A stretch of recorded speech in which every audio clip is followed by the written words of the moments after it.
ନମସ୍କାର।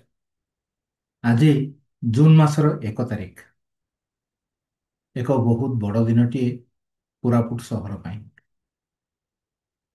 ଆଗକୁ ଆସୁଛି ଶ୍ରୀଗୁଣ୍ଡିଚା ଯାତ୍ରା। ଆପଣ ଜାଣିଛନ୍ତି ଜୁନ୍ ମାସର 27 ତାରିଖରେ ଶ୍ରୀଗୁଣ୍ଡିଚା ଯାତ୍ରା ଅନୁଷ୍ଠିତ ହେବ ଶାବର ଶ୍ରୀକ୍ଷେତ୍ର କୋରାପୁଟରେ। ସେଇ ଶ୍ରୀଗୁଣ୍ଡିଚା ଯାତ୍ରାରେ ତିନି ଗୋଟି ରଥ ଶାବର ଶ୍ରୀକ୍ଷେତ୍ରର ବଡ଼ଦାଣ୍ଡରେ ଭକ୍ତଙ୍କର ଗହଣରେ ଆଗକୁ ଆଗକୁ ଗଡ଼ିବ। ସେଇ ତିନୋଟି ରଥର ନିର୍ମାଣ କାର୍ଯ୍ୟର ଆଜି ଶୁଭାରମ୍ଭ ହୋଇଯାଇଛି ଶାବର ଶ୍ରୀକ୍ଷେତ୍ରର ବଡ଼ଦାଣ୍ଡର କଡ଼ରେ ଥିବା ରଥ ଖଳାରେ। ଆଉ ଏଇ ନିର୍ମାଣ କାର୍ଯ୍ୟର ଶୁଭ ଉଦ୍ଘାଟନ କରିଛନ୍ତି କୋରାପୁଟର ଜିଲ୍ଲାପାଳ ଭି କୀର୍ତ୍ତିବାସନ। ତ ଆପଣ ଜାଣିଛନ୍ତି ଏହି ପ୍ରକ୍ରିୟା ଯୋଉ ଆରମ୍ଭ ହୁଏ 1972 ମସିହାରୁ ଶାବର ଶ୍ରୀକ୍ଷେତ୍ର କୋରାପୁଟର ଜଗନ୍ନାଥ ମନ୍ଦିର ପ୍ରତିଷ୍ଠା ପରେ ଯୋଉ ରଥଯାତ୍ରା ଗୁଡ଼ିକ ଅନୁଷ୍ଠିତ ହୋଇଥିଲା, ପୂର୍ବେ କେବଳ ଗୋଟିଏ ରଥ ଏଇ ବଡ଼ଦାଣ୍ଡରେ ମନ୍ଦିର ପାଖରୁ ଶ୍ରୀଗୁଣ୍ଡିଚା ମନ୍ଦିର ପର୍ଯ୍ୟନ୍ତ ଯାଉଥିଲା। କିନ୍ତୁ ପରବର୍ତ୍ତୀ ପର୍ଯ୍ୟାୟରେ ଗତ 3 ବର୍ଷ ହେବ ତିନି ଗୋଟି ରଥ ପ୍ରଭୁ ଜଗନ୍ନାଥ, ବଳଭଦ୍ର, ସୁଭଦ୍ରାଙ୍କ ପାଇଁ ଅଲଗା ଅଲଗା ରଥ, ଯେମିତିକି ଆମର ପୁରୀରେ ଅନୁଷ୍ଠିତ ହୁଏ ସେ ଆକାରରେ ନୁହେଁ, କମ୍ ଉଚ୍ଚତା ତାର କମ୍, ତାର ଆକାର କମ୍। ଆମର ବଡ଼ଦାଣ୍ଡର ଆକାର ବି ବହୁତ କମ୍। ତିନି ଗୋଟି ରଥ ନିର୍ମାଣ ହେଉଛି।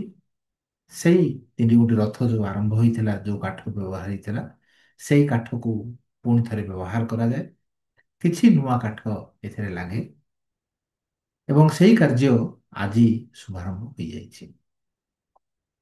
ଭକ୍ତମାନେ ଉପସ୍ଥିତ ଥିଲେ ଏବଂ ଆନନ୍ଦ ଉଲ୍ଲାସର ସହିତ ଆରମ୍ଭ ହୋଇଥିବା ଏ ରଥଯାତ୍ରାର ପ୍ରଥମ ଯୋଉ କାର୍ଯ୍ୟ, এই କାର୍ଯ୍ୟ ପରେ ପରେ ଆପଣମାନଙ୍କୁ ସୂଚାଇ ରଖୁଛୁ ଯେ ଆସନ୍ତା ଜୁନ୍ ମାସର 11 ତାରିଖ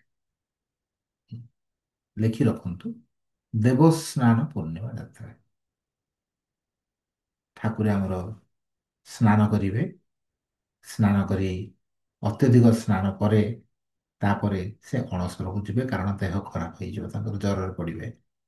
ତେବେ ସେଇ ଜ୍ୱରରେ ପଡ଼ିବା ପୂର୍ବରୁ, ଅଣସରକୁ ଯିବା ପୂର୍ବରୁ ତା ପୂର୍ବ ଦିନ ଅର୍ଥାତ୍ ଜୁନ୍ ମାସର 11 ତାରିଖ ଦେବସ୍ନାନ ଯାତ୍ରା।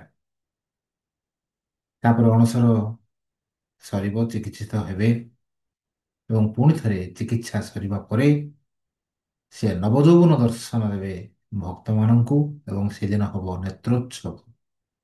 ତାରିଖ ମନେ ରଖନ୍ତୁ, ଜୁନ୍ ମାସର 26 ତାରିଖ। ତା ପରଦିନ ଅର୍ଥାତ୍ ଜୁନ୍ ମାସର 27 ତାରିଖ ଶ୍ରୀଗୁଣ୍ଡିଚା ଯାତ୍ରା। ପହଣ୍ଡି ହୋଇଯିବେ ଚତୁର୍ଦ୍ଧା ମୂର୍ତ୍ତି। ଦିବ୍ୟ ରଥ ଠିଆ ହୋଇଥିବ ବଡ଼ଦାଣ୍ଡରେ ଏବଂ ବଡ଼ଦାଣ୍ଡରେ ଭକ୍ତମାନେ ଟାଣି ଟାଣି ନେବେ ତିନି ଠାକୁରଙ୍କୁ ଏବଂ ପ୍ରଭୁ ସୁଦର୍ଶନଙ୍କୁ ଶ୍ରୀଗୁଣ୍ଡିଚା ମନ୍ଦିର ପର୍ଯ୍ୟନ୍ତ। ତା ପରଦିନ ପାଳିତ ହୁଏ କୋଟିଆରେ ରଥଯାତ୍ରା। ଯେଉଁ ଓଡ଼ିଶା ଆନ୍ଧ୍ର ସୀମାନ୍ତରେ ଥିବା କୋଟିଆ ଅଞ୍ଚଳ, ଯାହା ବେଶ ଚର୍ଚ୍ଚିତ, ସେଇଠାରେ ପ୍ରତିବର୍ଷ ପାଳିତ ହୋଇ ଆସୁଛି। ଶାବର ଶ୍ରୀକ୍ଷେତ୍ର କୋରାପୁଟର ମିଳିତ ଆନୁକୂଲ୍ୟର ପ୍ରଶାସନ ସହିତ ସେଠାରେ ଏଇ ଗୋଟିଏ ଦିବ୍ୟ ରଥ ସେଠାରେ ଟଣାଯାଏ। ଭକ୍ତମାନେ ଅନେକ ମାତ୍ରାରେ ଯାଆନ୍ତି। ଆପଣମାନେ ବି ଆସନ୍ତୁ ସେଇଦିନ, ଦେଖିବେ କେତେ ନିଆରା ସେ ଯାତ୍ରା। ତାରିଖ ମନେ ରହିଲା ତ? ତାରିଖ ହେଉଛି ଜୁନ୍ ମାସର 28 ତାରିଖ। ତାପରେ ଆସିଲା ହେରା ପଞ୍ଚମୀ। ମା ଲକ୍ଷ୍ମୀଙ୍କୁ ଛାଡ଼ି ଦେଇ ଭାଇ ଭଉଣୀ ଚାଲି ଯାଇଛନ୍ତି ଶ୍ରୀଗୁଣ୍ଡିଚା ମନ୍ଦିରକୁ। ତେଣୁ ମା ଲକ୍ଷ୍ମୀ ରାଗି ଯାଇଛନ୍ତି, ଅଭିମାନ କରିଛନ୍ତି। ରାଗିବା କଥା ତ କହିବା ନୁହେଁ, ଅଭିମାନ କରିଛନ୍ତି। ସେ ଜଗନ୍ନାଥଙ୍କ ଉପରେ ଅଭିମାନ କରିଛନ୍ତି। ତାପରେ ସେ ଯାଇଛନ୍ତି ଶ୍ରୀଗୁଣ୍ଡିଚା ମନ୍ଦିରରେ, ରଥରେ ବଡ଼ ପଣ୍ଡାଙ୍କୁ ବାନ୍ଧିଛନ୍ତି ଏବଂ ପୁଣି ଥରେ ଫେରି ଆସିଛନ୍ତି ଶ୍ରୀମନ୍ଦିରକୁ। ସେଇ ଯୋଉ ଏକ ଅପୂର୍ବ ଦୃଶ୍ୟ, ତାହା ଦେଖିବାକୁ ମିଳିବ ଜୁଲାଇ ମାସର 1 ତାରିଖ ହେରା ପଞ୍ଚମୀ। ତାପରେ ଜୁଲାଇ 5 ବାହୁଡ଼ା ଯାତ୍ରା। ବାହୁଡ଼ା ଯାତ୍ରାରେ ତିନି ଗୋଟି ରଥ ଫେରିବେ ଫେରି ପୁଣି ଥରେ ରଥଖଳା ନିକଟରେ ପୁଣି ଥରେ ରହିବେ ସେଠି ଏବଂ ଦିବ୍ୟ ଦର୍ଶନ ଦେବେ ତିନି ଠାକୁର ଭକ୍ତମାନଙ୍କୁ। ବାହୁଡ଼ା ଯାତ୍ରା ଜୁଲାଇ 5 ତାରିଖ।